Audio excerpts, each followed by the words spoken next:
네, 감사합니다. 하나님 말씀은 다니엘서 6장 1절부터 10절까지 말씀되겠습니다. 다니엘서 6장 1절부터 10절까지 말씀.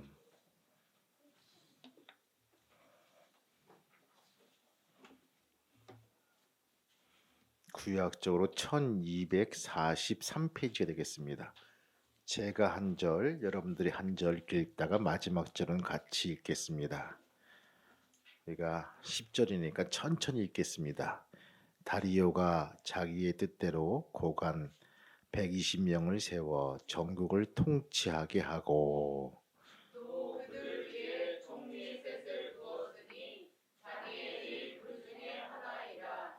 이는 고관들로 총리에게 자기의 직무를 보고하게 하여 왕에게 손해가 없게 하려 함이었더라. 다니엘은 마음이 민첩하여 총리들과 고관들 위에 뛰어남으로 왕이 그를 세워 전국을 다스리게 하고자 한지라. 이에 총리들과 고관들이 국사에 대하여 다니엘을 고발할 근거를 찾고자 하였으나 아무 근거 아무 허물도 찾지 못하였으니 이는 그가 충성되어 아무 그릇됨도 없고 아무 허물도 없음이었더라. 그들이 이르되 다니엘은 그 하나님의 율법에서 근거를 찾지 못하면 그를 고발할 수 없으리라 하고 이에 총리들과 고관들이 모여 왕에게 나아가서 그에게 말하되 다리오 왕이여 만수무강하옵소서. 나라의 모든 총리와 지사와 총독과 법관과 관원이 의논하여 왕에게 한 법률을 세우며 한 금령을 정하실 것을 구하였나이다. 왕이여 그것을 곧 이제부터 30일 동안에 누구든지 왕 외에 어떤 신에게나 사람에게 무엇을 구하면 사자굴에 던져넣기로 한 것이니이다. 그런즉 왕이여 원하건대 금령을 세우시고 그 조서에 왕의 도장을 찍어 멜대와 바사에 고치지 아니하는 규례를 따라 그것을 다시 고치지 못하게 하옵소서 하매 이에 다리오 왕이 조서에 왕의 도장을 찍어 금령을 내니라. 다니엘이 이 조서에 왕의 도장을 찍힌 것도 알고도 자기 집에 돌아가서는 윗방에 올라가 예루살렘으로 향한 창문을 열고 전에 하던 대로 하루 3번씩 무릎을 꿇고 기도하며 그의 하나님께 감사하였더라. 아멘. 아멘. 할렐루야. 옆 사람 인사하시겠습니다. 축복합니다. 감사합니다. 3살 버릇이 여든 간다. 그렇죠? 3살 버릇이 여든 간다. 여러분 버릇이라 했을 때는요. 나쁜 습관을 말하는 거죠. 그렇죠? 그래서 고치면 3살 습관이 여든까지 간다. 우리가 습관 하나 가지고 있으면요. 최소한 80은 살 수가 있는 거예요. 고치지 않으면. 근데 고치면 모르겠어요. 이렇게 어릴 때 습득된 삶의 습관과 성격 형성이 두고두고 영향을 미친다는 것입니다. 어른들이 젊은이들에게 영향을 끼칠 수 있는 분야는 시대가 발달할수록 줄어듭니다. 모든 것이 급변하기 때문이죠. 지식적인 차원에서도 오히려 어른들이 젊은이들에게 배워야 합니다. 그러나 젊은이들이 어른들에게 배워야 할 것이 있죠. 뭘까요? 삶의 지혜입니다. 이 지혜는 인생의 험난한 굴곡을 한참 거쳐야 생깁니다. 마치 여러분 나이테처럼 있잖아요. 이 나이테 나무를 잘라보면요. 왠지 모르게 나이테가 그려져 있는 모습들을 보게 되죠. 이것이 하루아침에 형성된 것이 아니더라고요. 이걸 보면서 어떤 생물학자는 말합니다. 식물자는 말하기를 이것이 어떤 태풍과 바람과 습도 영향을 통해 가지고 이렇게 굴곡된 선이 그어져 것입니다. 이 정도 나이테가 되려면 한 40년 정도 시간이 지나야지만 이렇게 형성될 수가 있습니다라고 통계적인 것을 말하더라고요. 우리의 경험과 굴곡을 통해서 삶의 지혜가 모아진다는 것입니다. 그래서 이 청년들로서의 이 지혜의 부분이 있어야지만 아무래도 삶을 살아갈 수가 있다는 것입니다. 여러분, 인생의 승패는 지식에 있지 아니합니다. 지혜에 있다는 것입니다. 성경의 그 잠언이 주장한 내용이죠. 그러므로 청년들은 지혜를 가르쳐주는 스승이나 어른이 있어야 됩니다. 우린 그것을 영어로 말하면 멘토라고 합니다. 멘토다. 근데 이 지혜로우신 어른들을 보면요, 좋은 습관들 가지신 분들이 대부분입니다. 이 좋은 습관이라 뭡니까? 꾸준한 연습을 통해서 내면화된 건전한 삶의 방식으로 겉으로 드러낸 방식입니다. 이 좋은 습관은요, 성격 형성에도 영향을 미칩니다. 그래서 좋은 습관이 대단히 중요합니다. 여러분들 좋은 습관을 갖고 있습니까? 물어보잖아요. 좋은 습관을 가지고 계십니까? 예. 한 세 사람만 네 그러고 나머지는 이제 고민 중이야. 그래서 네 하면 안 될 것 같기도 하고 또 아니요 하면 또 아닌 것 같기도 하고 내 인생 나도 몰라 하는 것들. 이 좋은 습관이 생기려면요, 뭐든지 꾸준히 해야 됩니다. 여러분, 불치의 병도 체질이 바뀌면 낫는다는 것입니다. 체질이 바뀌면 하루아침에 안 됩니다. 시간이 걸립니다. 요즘에 기독교 신학에서 이 영성에 관한 관심이 깊어지고 있습니다. 좋은 현상이에요. 그러나 영성을 지성이나 감성 그리고 육체적 건강과 분리해서 볼 수가 없다는 것입니다. 전인적인 차원에서 사람을 보아야 될 것입니다. 그러므로 영성과 습관을 같이 연결시켜서 깊은 관계 속에서 우리는 봐야 될 것입니다. 기도가 여러분들에게 체질이 되면 여러분의 일생이 바뀌게 된다는 것입니다. 오늘 우리는요, 다니엘서를 읽었습니다. 여러분들 1장부터 10절까지 쭉 읽으면서 뭘 느꼈습니까? 진짜 다니엘이 힘든 삶을 살았구나 생각할 수가 있겠죠. 여러분, 다니엘이 몇 세까지 사신지 아십니까? 성경을 아마 한 지금까지 읽으시면서 한 10독 하신 분도 있을 거예요. 다니엘이 최소한 몇 세까지 살았을까요? 많이 살았다. 오래 살았다. 왜? 왕을 4번씩 갈아쳐가지고 살았을 때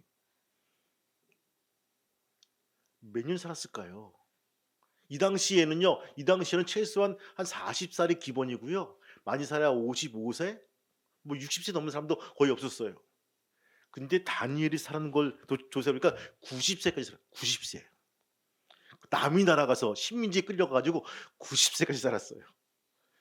대단한 게 연수입니다, 여러분들. 생명력이에요. 90이 다 되도록 정정하게 사는 모습을 우리는 다니엘서로 볼 수가 있습니다. 그러나 그의 생애를 평탄하지 않았습니다. 소년 시절에 자기 조국 이스라엘이 바벨론에 의해서 멸망당했죠. 그 당시 패전국의 똑똑한 젊은이들은요, 승전국의 포로로 끌려갔던 그 관례대로 다니엘도 바벨론으로 포로로 끌려갑니다. 다니엘서 1장 보면요, 다니엘은 귀족 출신이었습니다. 그리고 신앙이 좋은 가문에서 어린 시절을 보낸 것이 확실하지요. 이 포로되어서 바벨론의 왕립학교에 수학했고요. 거기서 수석으로 졸업했습니다. 얼마 후 바벨론의 왕의 꿈을 잘 해석해 준 관계로 그는 초고석으로 승진합니다. 왕들이 바뀌었지만 그는 계속 바로 상급 관리직에 등용합니다. 뒤에서 도와주는 인물이나 배경이 있어서가 아니죠. 성경이 얘기하듯이 지혜와 명철함이 그에게 있었더라. 할렐루야. 이거예요. 그 지혜와 명철함이 자기 사리사욕을 채우는데 사용하지 않았습니다. 여러분들, 참 잘못된 게 있어요. 하나님 주신 달란트 가지고 기도하면은 병이 낫기도 하고 그게 앞을 내다보는 사람들이 있을 거예요. 그렇죠? 근데 그것을 잘못 사용하면요, 개인적인 이득을 추구하는데 사용합니다. 내가 한번 기도해 가지고 병이 났는데 넌 1,000,000원 가져와. 너는 5,000,000원 가져와. 너는 1억 가져와. 너는 불치병이니까 10억 가져와. 이런 식으로 장사한다는 거예요. 여러분들, 주님이 주시는 은사는 무엇을 위해서? 하나님의 교회를 튼실하게 하기 위해서. 할렐루야. 사용하는 거예요. 내 개인적인 주머니 채우기 위해서 하는 것이 아니라 하나님이 주신 은사는요, 공짜로 사용하는 거예요. 겁 없이 답 없이 나눠주는 거예요. 그냥 은혜처럼. 그렇죠? 병든 자를 본즉 베드로가 이호하니, 그렇죠? 응답하면 내게 있고냐, 내게 있는 거 내게 주느니 나사렛 예수 이름으로 일어나 걸으라. 할렐루야. 이렇게 세웠어요. 그리고서 주머니를 벌리고 또 가진 거 다 집어넣어. 이런 것이 아니란 부분입니다. 값없이 주는 거예요. 그리고 너무 좋으니까 그 사람이 일어나 가지고 뛰기 시작합니다. 그리고 하나님을 찬양하기 시작합니다. 그거예요, 여러분들. 자기의 직업이 없어지고 자기의 면허 특허가 없어진 그런 구걸하는 그 장소를 그것을 박차고 나와서 예수를 찬양하고 예수를 따르는 것이 그 당시의 지자의 삶이란 것입니다. 얼마나 멋진 삶입니까? 기도한다고 병을 낫게 한다고 사람을 좀 이렇게 내다보고 예언한다고 밥벌이 한다? 그것은 하나님의 방법이 아니라는 것입니다. 오늘 다니엘은요 바로 그겁니다. 지혜와 명철함, 사리사욕을 채우기 위해서 한 것이 아니었습니다. 그는 자기 직무에 청렴결박한 사람이었습니다. 그는 성실했습니다. 바벨론을 정복한 메데아 바사 즉 페르시아의 왕도 그를 총리직으로 바로 등용했습니다.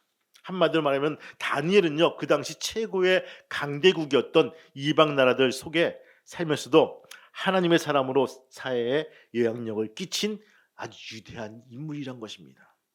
이렇게 다니엘은요 이방 사람에게도 그의 인격과 능력을 인정받았습니다. 다니엘이 사람들에게 인정받을 수 있던 비결은 뭘까요? 먼저 하나님께 인정받았기 때문입니다. 따라합시다. 하나님께 인정받았다.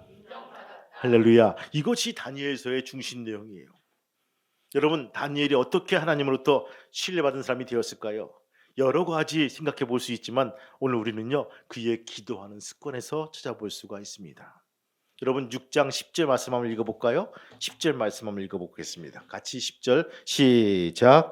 다니엘이 이 조서에 왕의 도장이 찍힌 것을 알고도 자기 집에 돌아가서 윗방에 올라가 예루살렘으로 향한 창문을 열고 전에 하던 대로 하루 3번씩 무릎을 꿇고 기도하며 그의 하나님께 감사하였더라.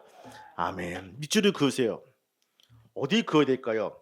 그의 하나님께 감사하였더라. 저는 여기에 퀘션 마크 찍었어요. 기도의 습관은요 전에 하던 대로 하루에 3번씩 기도했습니다. 무릎을 꿇고 기도했다는 것은 기도의 진지함을 말해주고 있죠. 습관이 되면요 진지함이 다소 사라지기 때문에 그냥 평상시대로 편한 대로 기도할 수가 있어요. 근데 그는 그것이 아니란 부분입니다. 다니엘서로 보면요 기도가 자기 생활의 중심이었습니다. 기도가 호흡이라는 말이 바로 여기에서 나온 것입니다. 기도 없이의 삶은요 다니엘서는 다니엘에게는 있을 수가 없는 삶이란 것입니다. 기도 없이 하루를 살 수가 없습니다. 기도는 그의 삶을 지탱해주는 지주였습니다. 근데 재밌는 것은요 여기에 감사했다는 것들. 오늘 본문에 보시면 강력한 메시지가 있습니다. 기도하지 못하도록 압박하는 상황 속에서도 그 상황을 이기는 것은 기도밖에 없다. 할렐루야. 페르시아의 고레스 왕이 바벨론을 점령했을 때 얘기입니다. 고레스 왕은요 다리오의 바벨론을 성접대의 왕입니다. 그래서 이 다리오의 왕은 자기 밑에 총리 셋을 두었죠. 그 가운데 한 사람이 다니엘이었어요. 그 총리들 중에서 가장 뛰어났습니다. 신실했습니다. 그래서 이 다리오 왕은요 다니엘을 1등 총리로 세우고자 했습니다. 대신들은요 불쾌했죠. 시기가 났죠. 그래서 그들은 다니엘을 쫓아내고자 음모했죠. 다니엘에게 어떤 흠집이 있을까 찾아보았지만 흠집을 찾아볼 수가 없습니다. 그래서 이 종교적인 문제를 가지고 올무에 빠뜨리고자 그들은 협잡합니다. 야합합니다. 그리고 한 달간 기도하지 못하게 하는 법령을 지정합니다. 여러분들 한 달 동안 시한적인 거예요. 그렇죠? 한 달 동안 기도하지 못하는 법령. 이거 여러분들 했을 때 저나 여러분들 생각 어떻습니까? 한 달 동안인데 뭐 그냥 집에서 기도하지 뭐 몰래 기도하지 뭐 안 하지 뭐 쉬지 뭐 이렇게 쉽게 생각할 수가 있을 거예요. 그렇죠? 여러분들 우린 충분히 겪어왔잖아요. 뭐 비대면 예배라는 거. 그렇죠? 비대면 예배. 교회 모이지 마라. 두세 사람 모이지 마라, 몇 명 모이지 마라, 방송만 나가서 이렇게 촬영해가지고 각 집에다가 이렇게 쏘고 집에서 열심히 예배 드릴 수 있도록 도와줘라. 참 좋은 취지로 했지만 여러분들, 한 주가 지나고 두 주가 지나고 세 주가 지나고 4주가 지나고 한 달 동안 지나니까 믿음이 뚝뚝뚝뚝 새신자가 돼버려요. 누가 봐도 새신자야. 힘들어져. 마음이 불편해. 여러분들, 이 한 달이란 것이 뭡니까? 아직 기도를 싫어하는 부분들이에요. 하지 말라는 거예요. 그렇죠? 근데 요 아주 사악한 이 법이 한 달간만 시한부로 이렇게 하지 말라는 법령을 지정했습니다. 대신들은 왕의 통치권을 강화하기 위해서 이 법령이 한시적으로 꼭 필요하다고 다리오 왕에게 설득했죠. 그래서 한 달 동안 다리오 왕 외에 어떤 누구에게도 도움을 청하지 못하게 하는 악법을 지정하고 백성들에게 절대 법령을 공포합니다. 늘 기도하는 것이 다니엘의 습관인 것을 알았기 때문에 대신들은 기막힌 수칙을 획책하고 만든 것입니다. 이것을 알고도 다니엘은 기도를 포기하지 않았습니다. 한 달간 쉰다고 해도 누구 한 사람 탓하지도 않을 것입니다. 왜? 거기가 이방 땅이기 때문에. 그래도 그는 기도를 포기하지 않았습니다. 왜 그랬을까요? 첫 번째, 그는 하나님께서 주신 은혜를 신뢰했기 때문입니다. 할렐루야. 따라합시다. 은혜를 신뢰하자. 은혜를 신뢰하자. 여러분, 이게 문제란 거예요. 사람을 신뢰하기 때문에 무너지는 거예요. 사람을 믿기 때문에 무너지는 거예요. 여러분, 사람은요 믿을 수가 없어요. 믿어도요 한시로 믿을 수밖에 없어요. 근데 하나님의 은혜와 하나님을 신뢰하면요 우리는 무너지지 않을 수밖에 없다는 것입니다. 우리는 든든히 설 수 있다는 것입니다. 우리가 하나님의 은혜를 신뢰할 때 우리는 성공할 수가 있다는 것입니다. 이 다니엘은요 이방 땅에서 포로되어 와서 70년 이상 살았습니다. 그런데 이 70년 동안 하나님의 은혜는 풍성했습니다. 이스라엘에게만 계신 하나님이 아니라 다니엘과 머물던 이방 땅에서 오셔서 다니엘과 함께 하셨던 하나님이셨습니다. 그 하나님께서 다니엘에게 지혜와 명철함을 주셨고요, 부귀를 누리게 하셨습니다. 위기 때 보호해 주셨고요, 왕이 갈리고 갈려서 나라가 바뀌어도 요직에서 일할 수 있도록 허락해 주었다는 것입니다. 이 다니엘은 이 모든 것이 하나님의 은혜로 된 것임을 알았습니다. 한 번은 이런 일이 있었습니다. 바벨론에 느부갓네살 왕이 꿈을 꿨다는 거예요. 그런데 이 무슨 꿈을 꾸었는지 이 자고 났는데 기억이 안 난다는 거예요. 여러분 그런 기억이 있죠? 자고 났는데 꿈을 꾼 것 같은데 뭐가 있는데 칼날인가 흑백인가 지금 뭐가 찝찝한데 무슨 꿈인지 기억이 안 나. 이 마음이 자꾸 번뇌가 생깁니다. 그래서 이 나라에 있는 모든 박수무당들을 다 불러 모아두고 자기가 무슨 꿈을 꾸었는지 알아내고 해몽까지 하라는 것을 어명을 내립니다. 미치는 거예요, 여러분들. 내 꿈도 기억도 안 나는데 남의 꿈을 맞추는 거예요. 남의 꿈의 해명까지 맞추는 거예요. 여러분 하실 수 있겠습니까? 아무리 영험한 점쟁이라도요, 그것은 쉽지가 않다는 것들이죠. 만일에 이 어명을 지키는 사람이 없으면 박사들은 모두 다 죽게 됩니다. 큰일 났죠. 그때 박사로 있던 이 다니엘이 왕에게 나가서 말미를 얻어 나와서 자기 친구들인 사드락과 메삭과 야벳느고에게 같이 갑니다. 가서는 기도를 부탁합니다. 그리고 자기도 기도합니다. 하나님께서 그들의 기도를 응답하시고 그리고 이 박사들에게 다니엘에게 그 꿈의 내용을 말씀해 주시는 거예요. 그리고 해몽까지 일러주시는 거예요.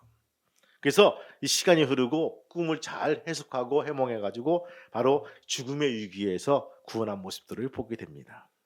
더욱 놀라운 것은요, 오늘 보니까 다니엘의 이 기도가 감사로 이어진 것을 보게 되죠. 그렇죠? 여러분들 10절 말씀 보니까 그는 하나님께 감사였다라는 말씀. 무릎을 꿇고 감사하며 그 하나님께 감사했더라. 어떻게 다니엘은요 이 감사할 수가 있겠습니까? 그가 하나님의 약속의 말씀을 믿었기 때문입니다. 역대기야 6장 12절 말씀 보니까요, 솔로몬이 성전 짓기를 마친 후에 그곳에서 기도하는 내용이죠. 특별히 34절 이어 보시면요, 이방 땅에서도 성전을 향해 기도하면 응답해 주시기를 솔로몬은 기도했습니다. 솔로몬이 기도를 다 마친 후에 불이 하늘에서 내려와 번제물과 제물들을 사르고 여호와의 영광이 그 전에 가득했다. 할렐루야. 솔로몬의 기도를 하나님께서 응답하신 것입니다. 이 말씀대로 하나님의 응답이 신뢰되면요, 다니엘은요 이방 땅에서 예루살렘 성전을 향해서 기도했습니다. 그것도 하루에 3번씩 예루살렘을 향해서 하늘의 창을 열고 창문을 열고 기도했다는 것입니다.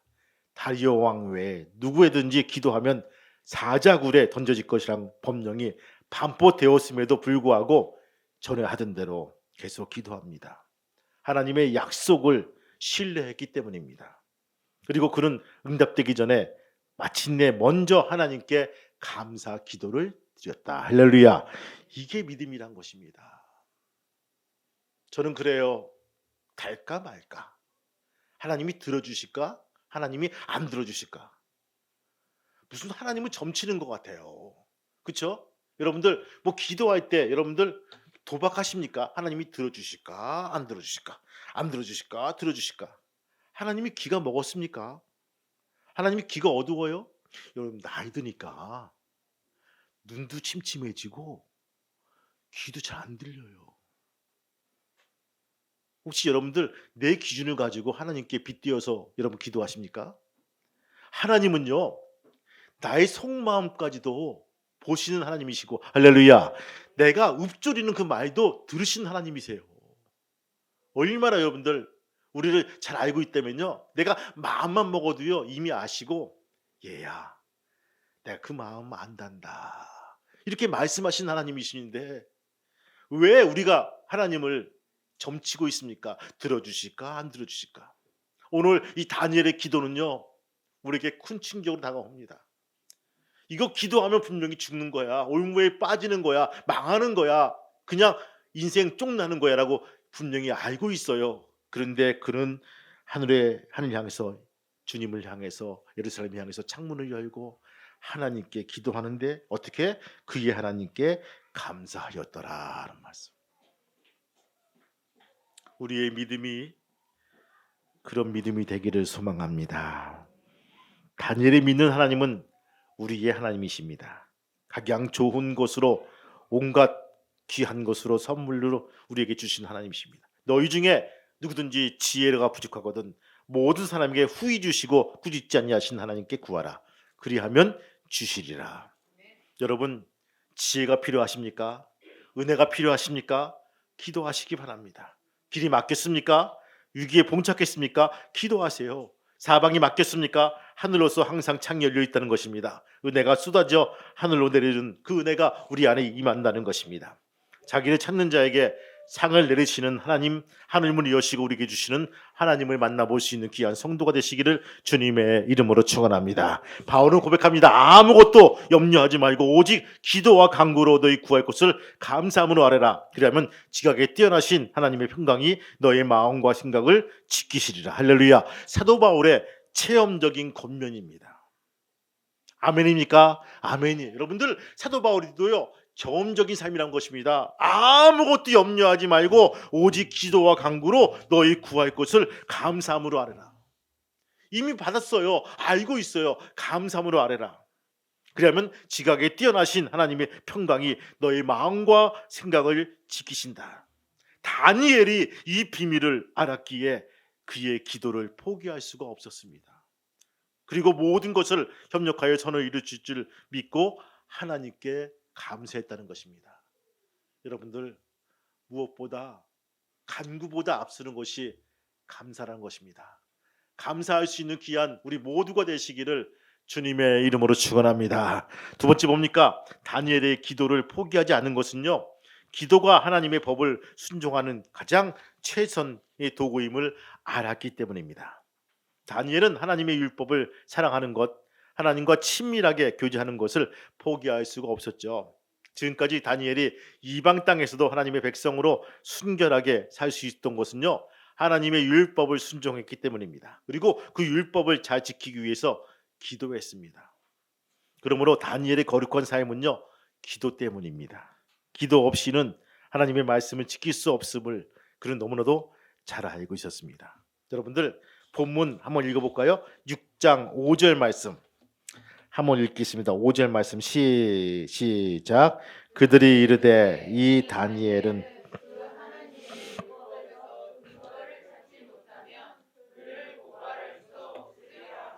아멘. 음모를 꾸민 동료들의 공격은 정확했습니다. 그것은요, 그들은 다니엘이 능력이 어디서 나오는지 정확하게 알았습니다. 다니엘이 율법을 소극적으로 지키는 사람이 아니라 적극적으로 행하는 사람이란 것입니다. 다니엘은 그저 율법을 범하지 않으려고 조심조심하면서 그런 사람이 아니었습니다. 하나님의 법을 사랑하여 적극적으로 지키는 사람이었습니다. 율법의 핵심은 전심으로 여호와를 사랑했기 위해 그는 기도에 전념하는 사람이었습니다. 다니엘은요, 자신의 규칙적인 기도 생활이 하나님의 율법을 순종하는 것은 허위라고 분명히 알았기 때문에 그것을 포기하지 않았을 것이라는 것들 그들은 알고 있었던 것입니다. 여러분, 우리 그리스도인들이 기도하지 않으면 자연히 죄를 지을 수밖에 없습니다. 하나님을 의뢰하지 않으면 반드시 세상을 의뢰하거나 자기를 의뢰할 수밖에 없는 것이 인간입니다. 기도하지 않으면요, 인간은 자꾸 커지고 하나님은 자꾸 작아진다는 거예요. 다른 것이 더 크게 보인다는 거예요. 무엇이 더 중요한지 분별할 수가 없다는 것입니다. 육체의 욕심이 사로잡습니다. 사탄의 유혹에 넘어갑니다. 기도하지 않으면요, 조금만 힘들어도 짜증이 납니다. 일어나지 않은 일로 염려에 빠집니다. 마음이 좁아지고 다른 사람에게 미워집니다. 용서가 사라지고요, 대신에 원망이 바로 계속 움터지고 자라났습니다. 자기 혼자만의 지탱하기가 힘들어집니다. 그러니 남을 돌아볼 여유가 없다는 것입니다. 철저히 자기만 챙기는 이기주의가 되고 맙니다. 기도가 무너지면요, 생활의 질서도 무너집니다. 마음의 정원에 가시와 엉겅퀴가 무성무성하게 자라납니다. 참 재밌죠. 여러분들 잔디에 이렇게 깔려 있는 거 보면요, 제가 그 고성에서 그 목회하는 그 목사님, 옛날에 우리 정교인 수련회 같이 그 고성 갔다 오지 않습니까? 거기서 이제 바닷가에서 이제 목회하실 때 그 김 목사님이 그 앞마당에다 잔디를 쫙 일부러 깔아놨어요. 예, 교인들 와서 좀 같이 이제 가서 사진도 찍고 편안하게 좀 있으라고 교회 앞마당에 넓은데 잔디를 때를 이렇게 사다가 쫙 깔아놨는데, 그 당시에 새벽 예배 끝나고 나오면 어느 순간 이게 잡초인가요? 풀이 막 자라. 매일매일 하는 일이 그거예요. 새벽 예배 끝나고 나오면 잡초 뽑는 일이야. 어느 순간 이게 삐죽삐죽 나온다는 거예요. 목사님 뭐 하세요? 예, 풀 뽑고 있습니다. 이게 일과란 부분입니다. 심지도 않았는데 어느 순간 이게 불쑥불쑥 나온다는 거예요. 여러분들, 우리의 마음의 정원에 가시와 엉겅퀴가 무성하게 자란다는 것입니다. 걱정과 근심, 그렇죠? 일어난 것도 아닌데 불안, 초조, 모든 삶의 영역이 황폐하게 됩니다. 여러분의 생활에 이런 증상이 보이면 기도하지 않았기 때문에 생기는 병들입니다. 신앙성 질병입니다. 여러분 기억하십시오. 기도를 쉬는 것이 무서운 죄입니다. 왜냐하면 기도 없이 하나님의 말씀에 순종할 수 없기 때문입니다. 기도를 포기하면 죄의 종이 되고 맙니다. 반대로 기도하는 자에게는 영혼이 소생합니다. 하나님의 마음을 기쁘게 합니다. 하나님의 뜻을 알게 됩니다. 그 뜻을 순종할 열심을 주십니다. 여러분, 기도를 쉬겠습니까? 아니면 규칙적인 기도를 택하시겠습니다? 여러분은 무엇을 택하시겠습니까? 다니엘은 기도를 선택했습니다. 내가 목에 칼이 들어와도 나 이것만큼은 포기할 수가 없어라는 부분들. 그것이 하나님을 사랑하게 되는 유일한 길임을 알았기 때문입니다. 세상에는 두 종류의 법이 있습니다. 바로 하늘 왕의 법과 땅의 왕의 법입니다. 그런데 이 두 법이 서로 대치될 때 하늘 왕의 법을 따르기 위해서는 기도가 필수적이라는 것입니다. 기도 없이는 하나님의 법을 어기고 세상의 법을 따르고자 맙니다. 그러므로 규칙적인 기도는요, 바로 승리하는 성도의 필수적인 도구란 것입니다. 무엇보다 여러분들 다 포기해더라도 기도만큼은 우리가 꼭 붙들고 살 수 있는 귀한 믿음의 성도가 되시기를 주님의 이름으로 축원합니다. 오늘도 마찬가지일 것입니다. 사탄은 우리에게 기도하지 못하도록 온갖 방해를 하고 있습니다. 기도를 가장 무서워하기 때문입니다. 사탄은 우리가 기도하지 못하도록 온갖 계획을 꾸미고 있습니다. 부부간의 충돌을 일으키게 합니다. 믿는 형제들 간에 불화하게 만듭니다. 일이 너무 바쁘게 만듭니다. 사업이 번창해서 정신 못 차리게 만듭니다. 만나야 할 사람을 자주 만나지 못하게 만듭니다. 어려움이 일어날 조짐이 전혀 없는 것처럼 느끼게 합니다. 평안하게 합니다. 그래서 기도거리가 없는 것처럼 착각하게 만듭니다. 기도의 정원을 받지 못하도록 해서 잡초가 무성하게 만든다는 것입니다. 가시와 엉겅퀴가 무성하게 만든다는 거예요. 이렇게 기도를 방해하는 사단의 갖가지 계계를 이기는 유일한 길은요, 기도밖에 없다는 것입니다. 오늘 다니엘을 보세요. 이런 엄청난 길을, 엄청난 것들을 앞에 놓고도 제일 중요한, 제일 베이직한 내가 기도하는 것, 이거는 포기할 수 없다라고 다시 와서 하나님을 향해서 창문을 열고 기도하는 모습을 보시기 바라요. 웨슬리는 말합니다. 내가 정확한 시간 내에 하나님께 기도하겠다라고 작정하면서, 그렇게 작정하면서 기도하는 거 쉬울 것 같죠? 여러분들 9시에 기도하는 거 우리 같이 정하지 않았습니까? 약속했지 않았어요?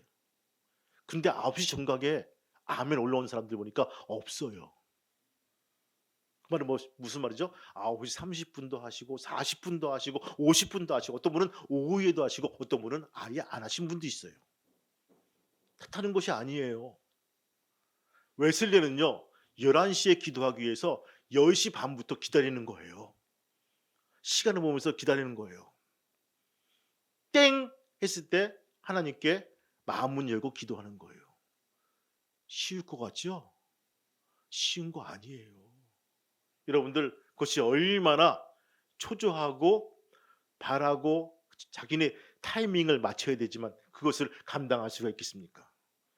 여러분들 밥 먹는 거 12시 땡 쳐가지고 먹는 건 쉬워도 기도하는 거 11시 맞추는 것은요, 그게 쉽지가 않다는 것입니다. 내가 마음을 정하고 바쁜 일 다 헤집어 놓고 우선순위 그 앞에 놓고 마음을 정하고 말씀을 펴놓고 묵상하면서 하나님께 나아가는 것, 그것이 결코 쉬운 것은 아니라는 것입니다. 여러분, 다니엘 통해서 우리가 다시 한번 도전받을 수 있는 귀한 우리 모두가 되시기를 주님의 이름으로 축원합니다. 이런 괴계를 이기는 길은요, 기도밖에 없다는 것입니다.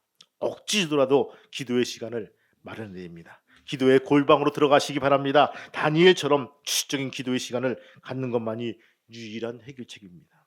이것은 우리가 조금도 양보할 수 없는 최후의 방어선입니다. 기도의 방어선이 무너지면요, 승리할 수가 없습니다.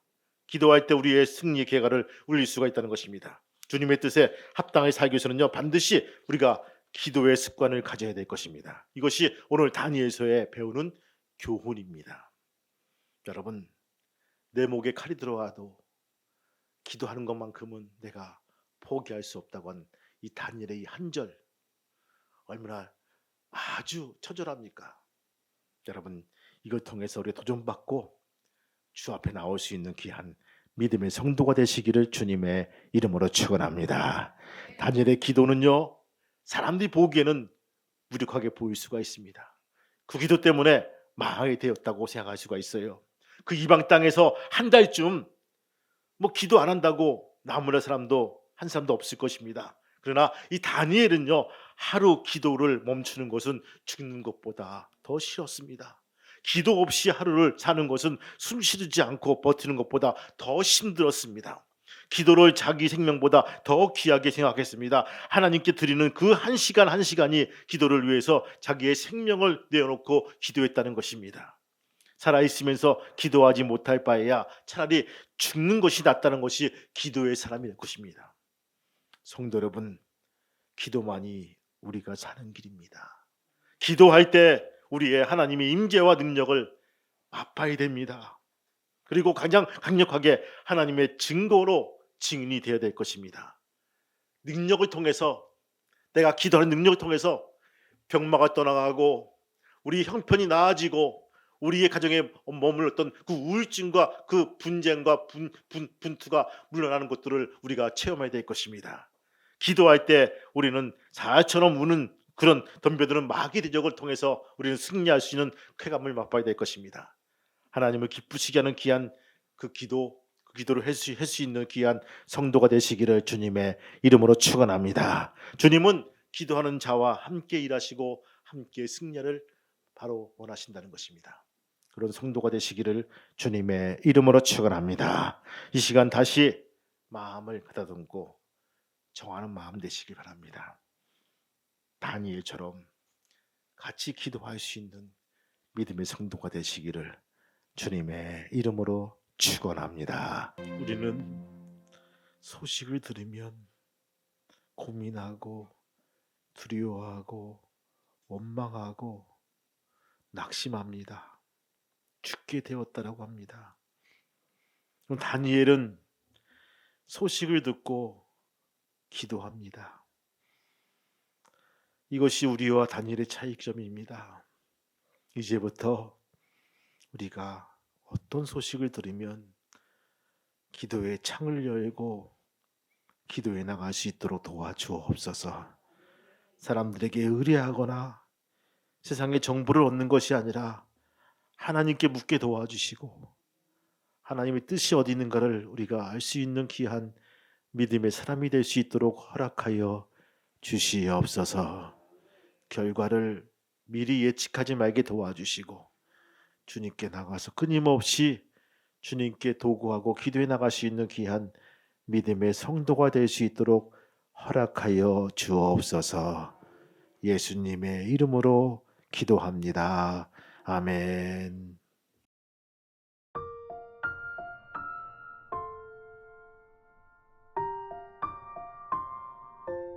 하나님, 일주일 동안 살면서 바다 같은 넓은 마음으로 살겠습니다. 그리고 마음이 좁아들면 기도하겠습니다. 기도할 때마다 우리의 마음을 생각의 폭을 넓혀 주옵소서. 자기 생각보다는 하나님의 생각을 넣어서 이해하게 도와주시고 용서하게 도와주시고 용납하게 도와주셔서 다시 바다 같은 넓은 마음이 될 수 있도록 그런 경험을 알고 돌아올 수 있도록 도와주옵소서. 이제는 우리 주 예수 그리스도의 은혜와 하늘 아버지의 크신 사랑하심과 성령님의 감동과 기통 인도하심이 오늘 머리 숙인 저들과 저희 자녀들과 사업장과 아레케 평화교회 위에 이제부터 영원토록 함께 하시기를 간절히 축복하며 기도하옵나이다. 아멘.